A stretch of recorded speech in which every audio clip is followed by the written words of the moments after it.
Leadership development এই শব্দটা শুনলেই আমাদের অনেকের মনে হয় এটা বোধহয় শুধু বড় বড় কোম্পানির ব্যাপার। কিন্তু মজার বিষয় হলো এই খাতে বিলিয়ন বিলিয়ন ডলার খরচ করার পরেও এর ফলাফল নিয়ে একটা বিরাট প্রশ্ন কিন্তু থেকেই যাচ্ছে। চলুন আজ এই প্যারাডক্স বা রহস্যটাই একটু ভেদ করা যাক।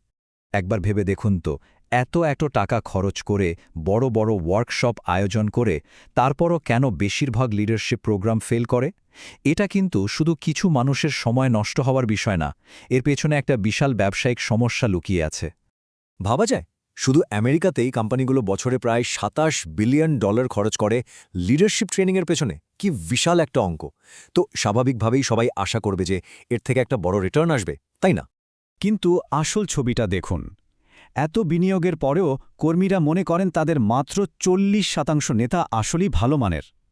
এখানেই তো আসল প্যারাডক্সটা। মানে টাকা তো ঠিকই খরচ হচ্ছে, কিন্তু নেতাদের মান কেন বাড়ছে না? আর এর প্রভাবটা শুধু টাকার অঙ্কেই থেমে নেই। অকার্যকর লিডারশিপের কারণে ভালো নেতারা প্রচণ্ড মানসিক চাপে ভুগছেন, মানে বার্নআউটের শিকার হচ্ছেন, আর এর ফলে তারা কাজ ছেড়ে দিচ্ছেন। এতে কি হচ্ছে? ভবিষ্যতের জন্য নেতা তৈরির যে একটা পাইপলাইন বা ধারাবাহিক প্রক্রিয়া থাকে, সেটাই তো ভেঙে পড়ছে। তো এতক্ষণ তো আমরা সমস্যাটা নিয়ে কথা বললাম।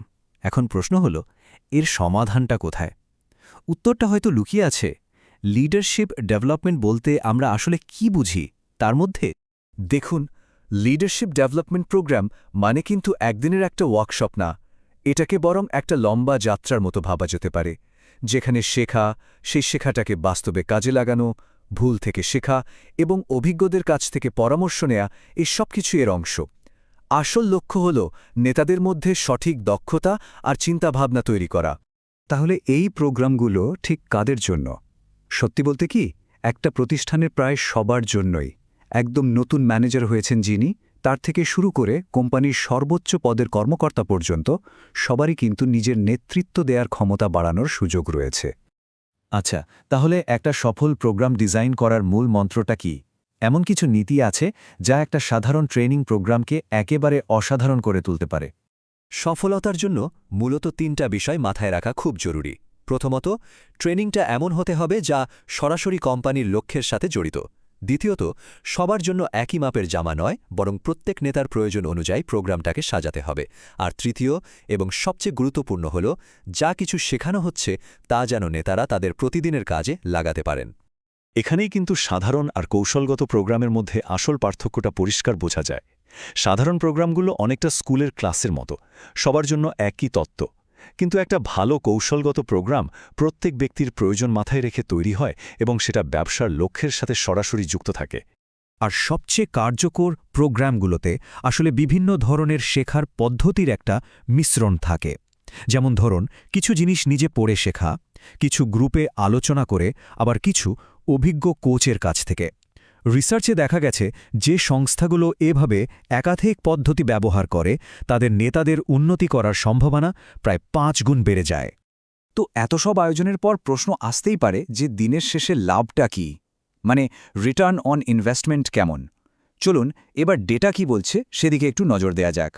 বিশ্বাস করতে হয়তো একটু কষ্ট হবে, কিন্তু ডেটা বলছে লিডারশিপ ডেভেলপমেন্টে খরচ করা প্রতিটি ডলারের বিনিময়ে গড়ে $7 রিটার্ন আসে। তার মানে এটা আসলে কোনো খরচই না, এটা একটা দারুণ লাভজনক বিনিয়োগ। এখন প্রশ্ন হলো, এই রিটার্নটা আসে কোথা থেকে? এর পেছনে কয়েকটা বাস্তব কারণ আছে। যেমন, ভালো নেতৃত্বের কারণে সেলস বাড়ে, কর্মীরা সহজে চাকরি ছাড়ে না, ফলে নতুন কর্মী নিয়োগের খরচ বাঁচে। আর কোম্পানির ভেতর থেকেই পদোন্নতির মাধ্যমে নতুন নেতা খুঁজে পাওয়া সহজ হয়। এই সব কিছু মিলেই কিন্তু এই অসাধারণ রিটার্নটা তৈরি হয়। আরও কিছু চমকপ্রদ তথ্য দেখুন। প্রায় 42% সংস্থা জানিয়েছে যে এই প্রোগ্রামগুলোর পর তাদের বিক্রি বেড়েছে, কর্মীদের সন্তুষ্টির হার বেড়েছে, আর সবচেয়ে বড় কথা, কোম্পানিগুলো ভেতর থেকে প্রমোশন দেওয়ার ব্যাপারে অনেক বেশি আত্মবিশ্বাসী হয়েছে, যা একটা শক্তিশালী সংস্কৃতির পরিচয় দেয়। টাকা পয়সার হিসাবের বাইরেও কিন্তু এর কিছু দারুণ সুবিধা আছে যা হয়তো সরাসরি মাপা যায় না, কিন্তু অনুভব করা যায়। যেমন, টিমের কাজের মান ভালো হয়, প্রোডাক্টিভিটি বাড়ে, আর কর্মীদের মধ্যে বোঝাপড়া ও যোগাযোগ অনেক সহজ হয়ে যায়। এই ছোট ছোট পরিবর্তনগুলোই একটা স্বাস্থ্যকর কাজের পরিবেশ তৈরি করে। এই যেমন একজন ভাইস প্রেসিডেন্টের অভিজ্ঞতা শুনুন। তিনি বলছেন, লিডারশিপ ট্রেনিংয়ের মাধ্যমে তারা এমন একটি কর্মীদল তৈরি করতে পেরেছেন যারা কাজের প্রতি অনেক বেশি নিবেদিত। এটাই প্রমাণ করে যে এর প্রভাব কতটা গভীর হতে পারে। তো এটা তো গেল বর্তমানের কথা, কিন্তু ভবিষ্যতের নেতৃত্ব কেমন হবে? পৃথিবী তো খুব দ্রুত পাল্টাচ্ছে, আর তার সাথে তাল মিলিয়ে নেতাদেরও কিন্তু নতুন নতুন চ্যালেঞ্জের জন্য প্রস্তুত হতে হবে। আধুনিক নেতাদের জন্য সবচেয়ে বড় চ্যালেঞ্জটা হলো একটা ভারসাম্য রাখা। একদিকে প্রযুক্তির দ্রুত পরিবর্তনকে কাজে লাগিয়ে এগিয়ে যেতে হবে, আবার অন্যদিকে দলের মধ্যে মানবিক সম্পর্কগুলো ধরে রাখতে হবে, কারণ বিশ্বাস আর উদ্ভাবন তো সেখান থেকেই আসে, তাই না? ভবিষ্যতের দিকে তাকালে আমরা কয়েকটা মজার প্রবণতা দেখতে পাই, যেমন নেতাদের এখন এআই বা কৃত্রিম বুদ্ধিমত্তার সাথে মিলেমিশে কাজ করতে হবে। ক্ষমতার বদলে প্রভাব বিস্তার করাটাই বড় হয়ে উঠবে। আর জব হ্যাগিং মানে অর্থনৈতিক অনিশ্চয়তার কারণে ভালো নেতারা যখন একই পদে অনেক দিন থেকে যান, তখন নতুনদের উঠে আসার পথ বন্ধ হয়ে যায়। সেই সমস্যাটা মোকাবেলা করতে হবে। আর সবকিছুর ঊর্ধ্বে সহানুভূতি এবং মানবিক সংযোগই হবে একজন নেতার সবচেয়ে বড় শক্তি। তাহলে সবশেষে একটাই প্রশ্ন, ভবিষ্যতের এই সব চ্যালেঞ্জের জন্য আপনার প্রতিষ্ঠান কি প্রস্তুত? কারণ আজকে আমরা যে নেতাদের তৈরি করছি, তারাই কিন্তু আগামী দিনের সাফল্য বা ব্যর্থতা নির্ধারণ করবে।